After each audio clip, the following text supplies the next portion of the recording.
Hey, what's up, everyone? This is THQ Tank, your official UFC Undisputed 3 community manager, bringing you our first edition of Inside the Octagon, starring Donald Cerrone and Benson Henderson. And I'm going to get off the mic here and hand it to our lead designer, Wes Spun, and assistant producer, Nick Robertson. They're going to take you through the match and show you what's new and awesome about our ground game. All right, thank you so much, Tank. All right, before we get into the fight, let's talk about what we got here. What we're seeing on screen now is something the fans have been asking for, and we're happy to say that they're finally in. Fighter entrances have made their way into the game. Yeah, people so far that have seen it have been pretty stoked on it. Got a lot of those signature entrances in there. Rampage coming out and doing his howl. Jones doing the cartwheel when he enters the cage. Henderson praying before he goes in here. So you definitely get those personalities, those fighter personalities, right from the get-go. Yeah, and they're also very informative. You're going to hear Joe Rogan and Mike Goldberg also give you some history about the fighter, what they're good at, their strengths and weaknesses. So if you're not familiar with all 150 fighters in the game, Joe Rogan will give you a little bit of insight to what your guy's good at, and that's very, very helpful. Yeah, it can definitely help you, game plan what you're going to do with this fighter. If you've got a guy like Cerrone who's got, good Muay Thai and good submissions, then you're going to want to, tailor your game plan around that. Avoid his submissions and avoid the clinch.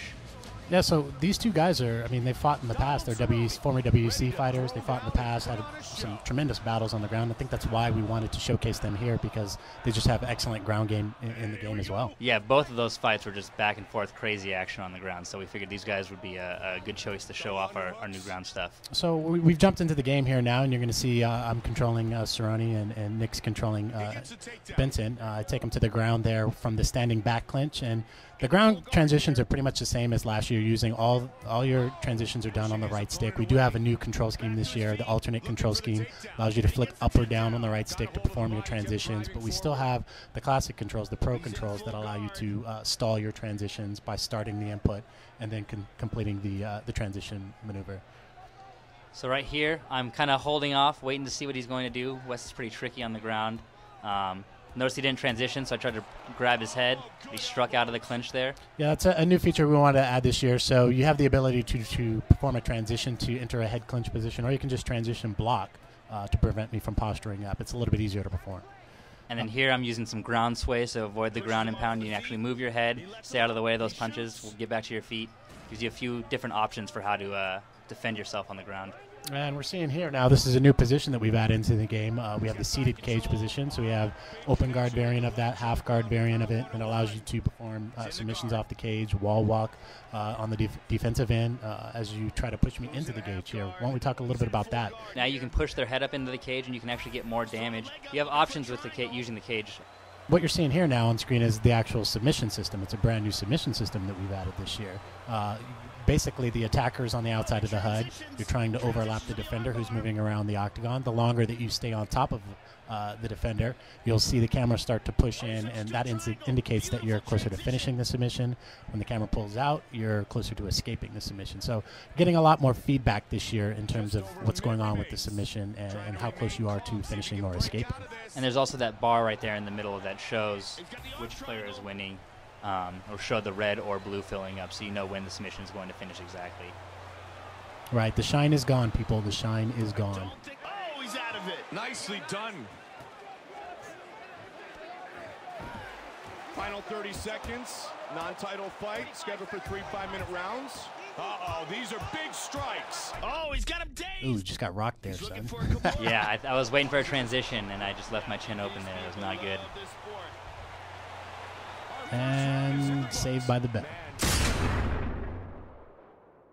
It's going to pick it up here in round 2, actually. So let's see here. I think I'm going to go in for a little clinch there and try and go for the takedown. So I got the takedown. You'll notice there that it went to a little bit of a struggle state. We removed all instant takedowns this year. The only time you can get an instant takedown is on a major counter. So when the opponent is throwing a strike, a strong strike or a technique strike, that's when you can get that instant takedown. There's no other instances of that. And there you saw my head was up against the cage. I was trying to sway out of the way, but since the cage was there, I was unable to and had to just get right back up to my feet, clinch up here.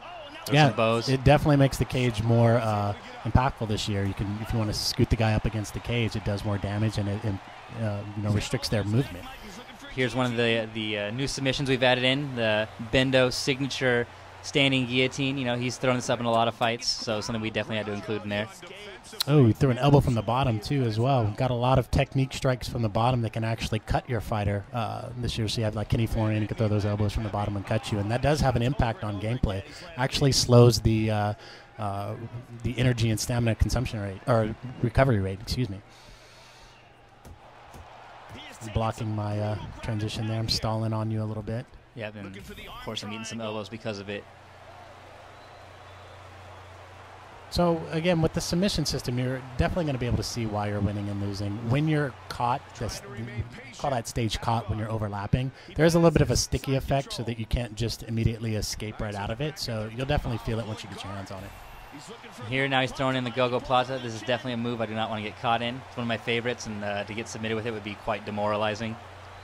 Yeah, it's pretty easy to determine who's winning and losing and who's controlling which fighter. The P1 and P2 indicate the player 1, player 2. Also, if you forget, you can look at the tape around your gloves, red corner, blue corner. That's what those colors represent. Here, I'm teeing off, getting a little cocky. I got the mount position. Still postured up, throwing some heavy strikes here. So what I was doing there was actually trying to block his strikes, timing or swaying or blocking his strikes. If I effectively sway one of his strikes and then immediately try to transition, my transition window rate is increased a little bit. So you might want to try to do that, so I get the finish there on you. Yeah, definitely paid the price. Thought I had you, and as you can see, I did not. So yeah, that's the ground game has undergone some major changes this year. It's something that you guys are going to have to pick up and play. But the key basics for the ground game, the ground sways, allowing you to survive the rock state, which is something that you couldn't do last year. Last year you just had to cover up and hope you could weather the storm. Now you have options. You can sway to avoid strikes. You can counter grapple to catch the punch and pull the guy down into a clinch position. And again, when your opponent's postured up, if you're swaying or successfully blocking, if you try to transition immediately afterwards, you'll be able to increase the success rate of your transition. And the last thing you'll see here, we've got the the fight metric style report showing exactly what damage was done to each body part, so you know at the end of the fight why you got knocked out or submitted or just dominated. And yeah, that's going to go across all modes this year, so you'll be able to see after every fight this breakdown. So hope you guys enjoyed it. Thanks, Nick, for helping me out, and we'll be back inside the Octagon giving you some more stuff.